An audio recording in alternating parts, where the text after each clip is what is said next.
Music is a conversation, a living thing that changes with the times.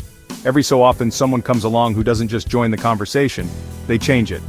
Sly Stone was one of those people. More than a musician, he was an architect of sound, fusing soul, rock, gospel, and blues into something brand new. He created a sound that was vibrant, messy, and beautiful, a sound that made you want to dance, think, and come together. This was the birth of funk, and Sly was its brilliant, enigmatic father. His impact went beyond the charts. It was cultural. Sly stood at the intersection of the civil rights movement and the psychedelic revolution, giving a voice to a generation questioning everything. His music was a call for unity in a divided world, delivering powerful messages wrapped in irresistible grooves. He built bridges between people, using rhythm and harmony as his tools. Sly's vision was inclusion, a world where everyone had a place on the dance floor. When you listen to Sly and the Family Stone, you're hearing freedom, the sound of breaking rules and creating your own.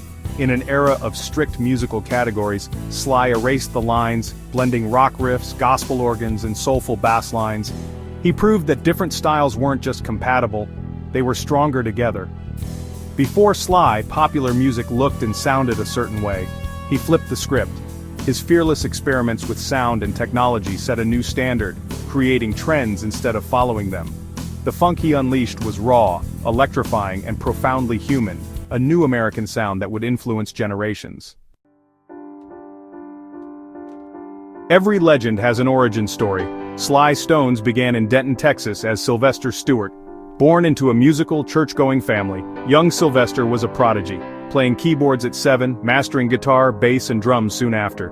Music was his first language, a way to express the world around him. The family's move to Vallejo, California, exposed him to a new world of sounds beyond gospel. With his siblings, he formed the Stewart Four, recording a local gospel single and learning the power of harmony and performance. As a teenager, his musical palette expanded. He absorbed James Brown's emotion, the Beatles' pop, and the rebellious spirit of rock and roll. He wasn't just listening, he was studying, dissecting every song.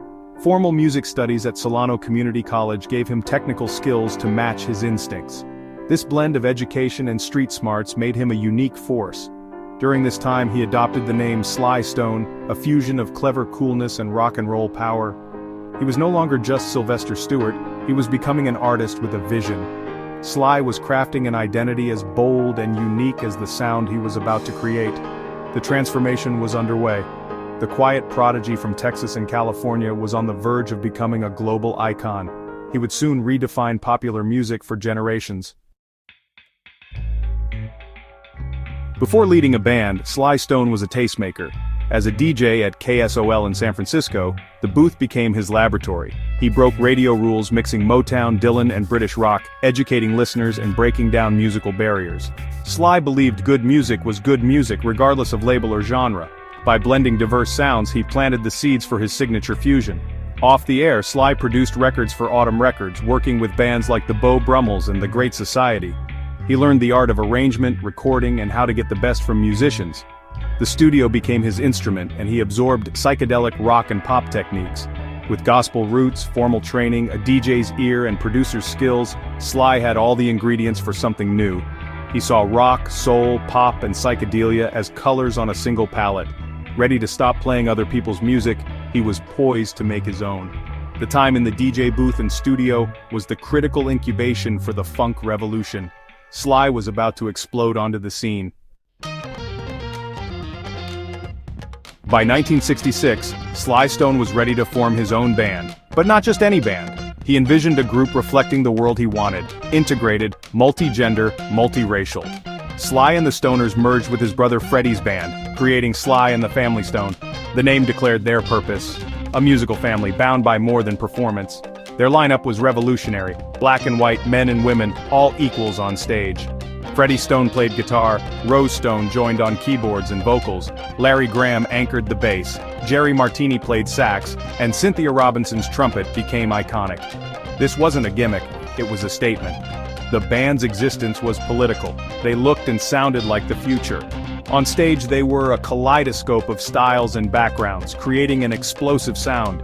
Their visual presence was as powerful as their music, challenging conventions of both band and genre.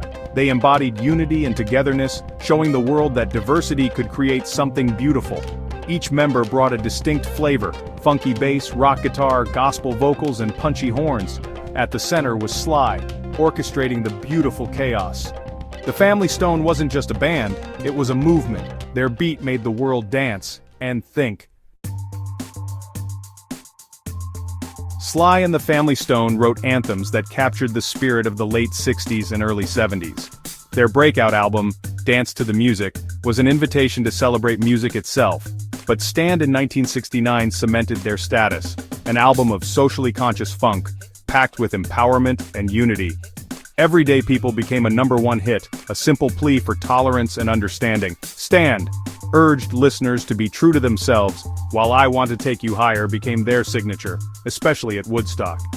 Their Woodstock performance was legendary, an electrifying set that introduced them to a massive new audience.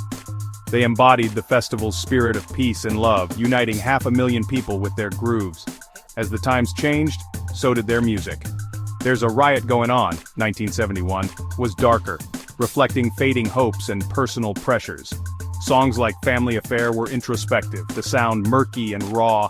The album confused some fans but is now seen as a landmark, influencing funk, hip-hop, and R&B. Sly's music evolved with the times, always honest, always ahead. Their message of unity and hope resonated, even as the world grew more complicated. The music and the message were inseparable and unforgettable. Sly Stone's creative fire also fueled his struggles. Fame brought immense pressure. He was not just a band leader but a symbol for a generation. The expectation to innovate and maintain unity became overwhelming. Drug use, especially cocaine and PCP, took a toll, leading to erratic behavior and missed concerts. The unity projected on stage began to crumble behind the scenes. Tensions grew, especially between Sly and Larry Graham, as creative and personal conflicts escalated. Key members left: drummer Greg Errico in 1971, Larry Graham in 1972. The original lineup fell apart. The music of unity was now marked by division.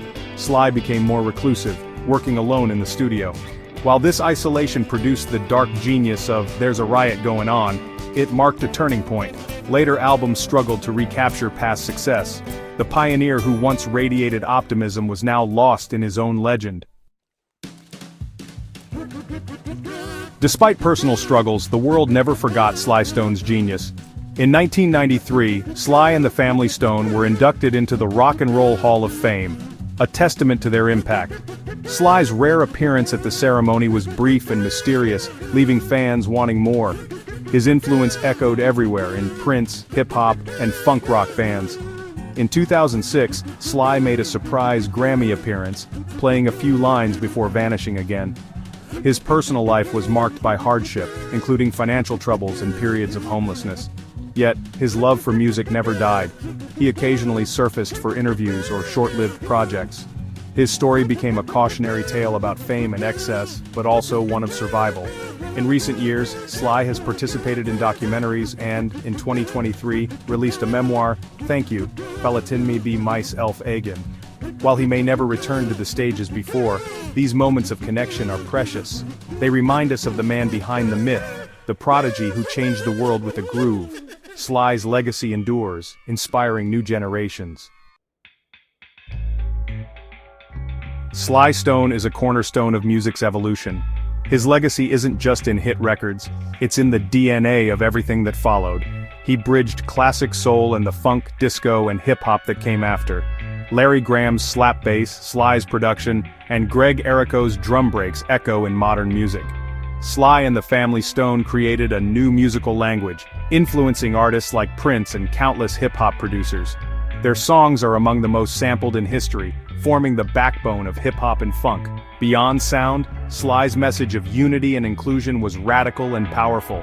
He inspired artists to break barriers and showed that pop could be both fun and meaningful. The themes of social justice and togetherness still resonate today. On June 10, 2025, Sly's music sounds as fresh as ever, his influence heard everywhere. He taught us that music has no color, and that a family can be built on a shared groove. Even in dark times, you can stand up and dance to the music. Sly took us higher, and the funk will last forever.